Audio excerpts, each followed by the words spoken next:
Olá, tudo bem? Espero que sim. Vamos para a nossa leitura bíblica. Livro de Atos, capítulo 22. Irmãos e pais, disse Paulo, ouçam-me enquanto apresento minha defesa. Quando ouviram falar em aramaico, o silêncio foi ainda maior. Então Paulo disse, sou judeu, nascido em Tarso, cidade da Cilícia. Fui criado aqui em Jerusalém e educado por Gamaliel. Como aluno dele, fui instruído rigorosamente em nossas leis e nos costumes judaicos. Tornei-me muito zeloso de honrar a Deus em tudo que fazia, como vocês são hoje. E fui ao encalço dos seguidores do caminho, perseguindo alguns até a morte, prendendo homens e mulheres e lançando-os na prisão. O sumo sacerdote e todo o conselho dos líderes do povo podem confirmar isso. Recebi deles cartas para nossos irmãos judeus em Damasco que me autorizavam a trazer os seguidores do caminho de lá para Jerusalém, em cadeias, para serem castigados. Quando me aproximava de Damasco, por volta do meio-dia, de repente uma luz muito intensa brilhou ao meu redor. Caí no chão e ouvi uma voz que me disse, Saulo, Saulo, por que você me persegue? Quem és tu, Senhor? Perguntei. E a voz respondeu, sou Jesus, o Nazareno, a quem você persegue. Os que me acompanhavam viram a luz, mas não entenderam a voz daquele que falava comigo. Então perguntei, que devo fazer, Senhor? E o Senhor me disse, levante-se e entre em Damasco, onde lhe dirão tudo o que você deve fazer. A luz intensa havia me deixado cego, e meus companheiros tiveram de levar-me pela mão até Damasco. Vivia ali Ananias, um homem devoto, dedicado à lei e muito respeitado por todos os judeus da cidade. Ele veio, colocou-se ao meu lado e disse, irmão Saulo, volte a enxergar. E naquele mesmo instante pude vê-lo. Então ele disse, o Deus de nossos antepassados escolheu você para conhecer a vontade dele e para ver o justo e ouvi-lo falar. Você será testemunha dele, dizendo a todos o que viu e ouviu. O que está esperando? Levante-se e seja batizado. Fique limpo de seus pecados, invocando o nome do Senhor. Depois que voltei a Jerusalém, estava orando no templo e tive uma visão, na qual o Senhor me dizia, depressa, saia de Jerusalém, pois o povo daqui não aceitará seu testemunho a meu respeito. E eu respondi, Senhor, sem dúvida eles sabem que em cada sinagoga eu prendia e açoitava aqueles que criam em mim.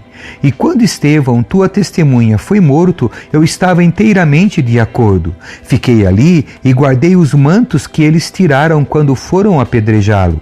Mas o Senhor me disse, vá, pois eu enviarei para longe, para os gentios. A multidão ouviu Paulo até ele dizer essa palavra. Então começaram a gritar, fora com esse sujeito, ele não merece viver. Gritavam, arrancavam seus mantos e jogavam poeira para o alto.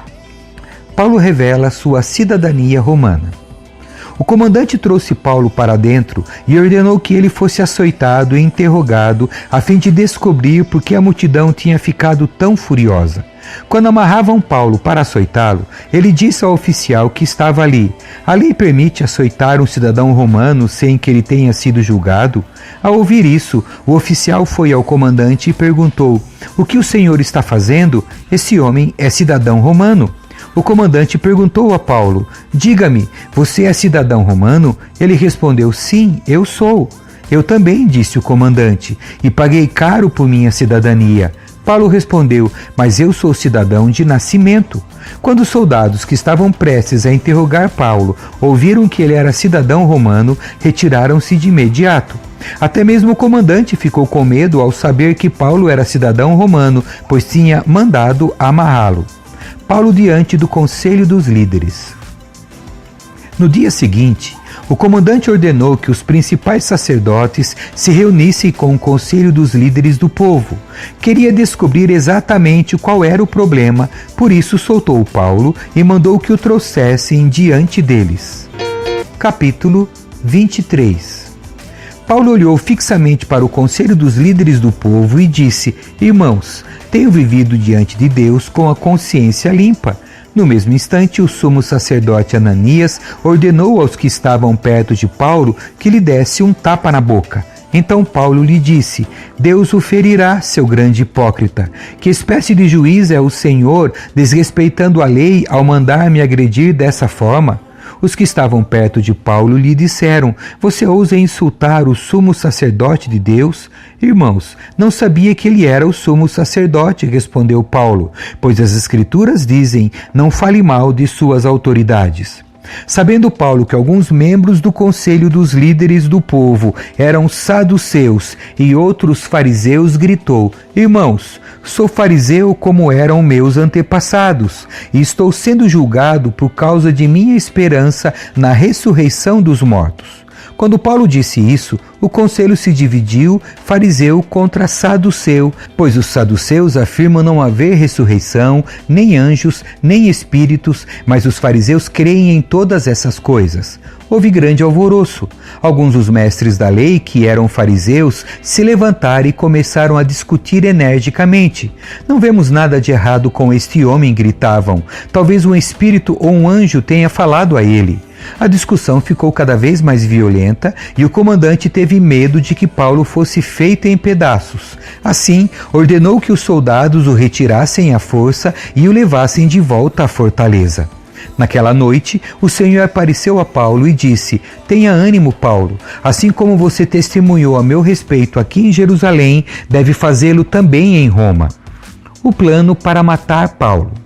Na manhã seguinte, alguns judeus se juntaram para conspirar, jurando solenemente que não comeriam nem beberiam antes de matar Paulo. A conspiração envolveu mais de 40 homens. Foram aos principais sacerdotes e aos líderes do povo e lhes disseram: Juramos solenemente, sob pena de castigo divino, que não comeremos nem beberemos antes de matar Paulo. Agora peçam vocês e o conselho dos líderes do povo que o comandante traga Paulo de volta ao conselho. Finjam que os senhores desejam examinar o caso com mais detalhes. Nós o mataremos no caminho.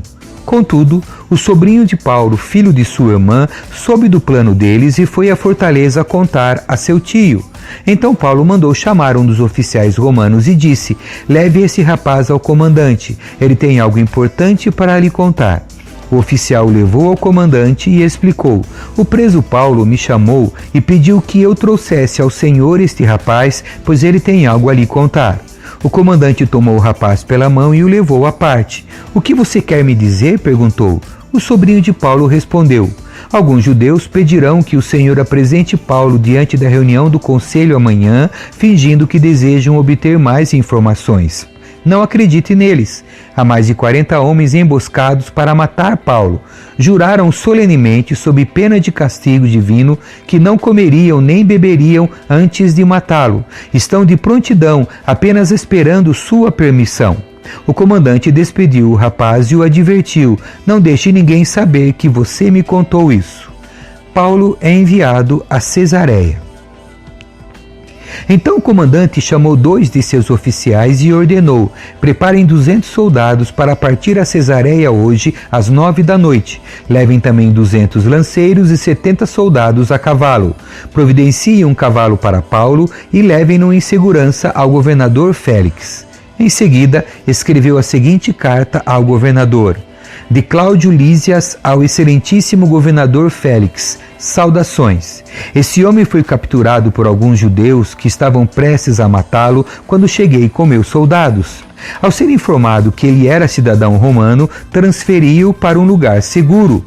Então levei-o diante do Conselho Supremo dos Judeus para investigar o motivo das acusações.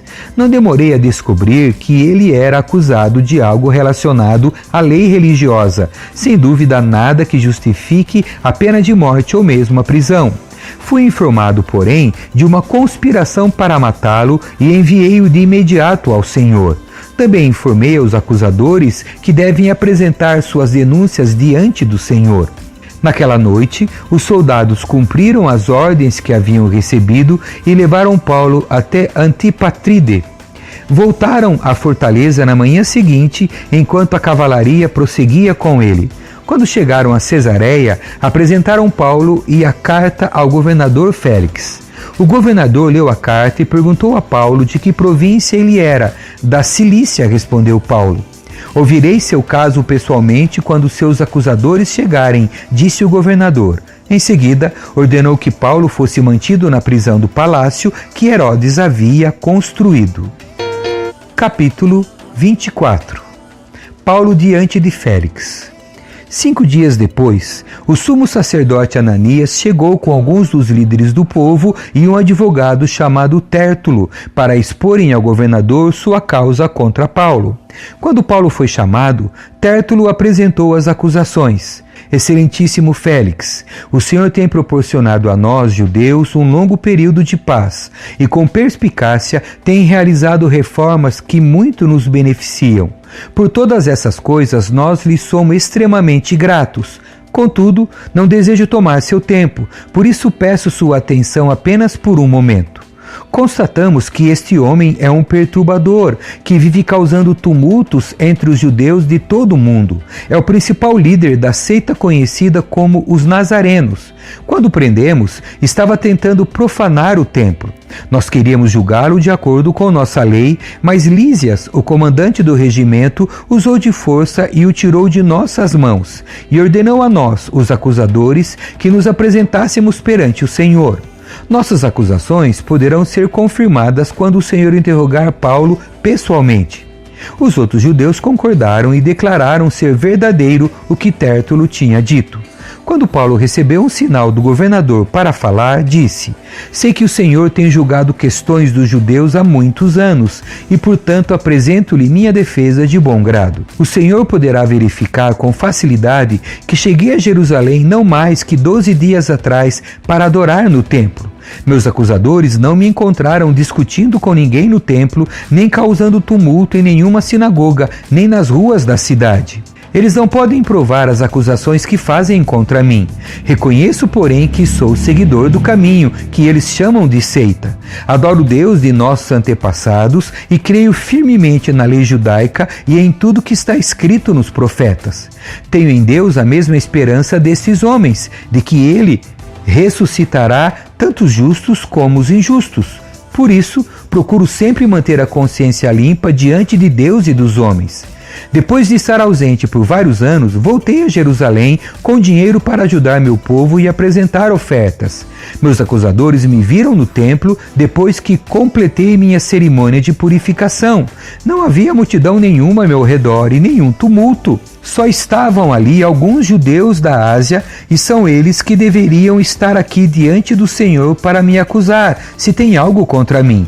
Pergunte a estes homens que aqui estão de que crimes o conselho dos líderes do povo me considerou culpado, exceto pela ocasião em que gritei: estou sendo julgado diante dos senhores porque creio na ressurreição dos mortos. Nesse momento, Félix, que tinha bastante conhecimento sobre o caminho, interrompeu a audiência e disse: esperem até Lísias, o comandante do regimento, chegar, então decidirei o caso de vocês. Ordenou que um oficial mantivesse Paulo sob custódia, mas lhe deu certa liberdade e permitiu que seus amigos o visitassem e providenciassem aquilo de que ele precisava.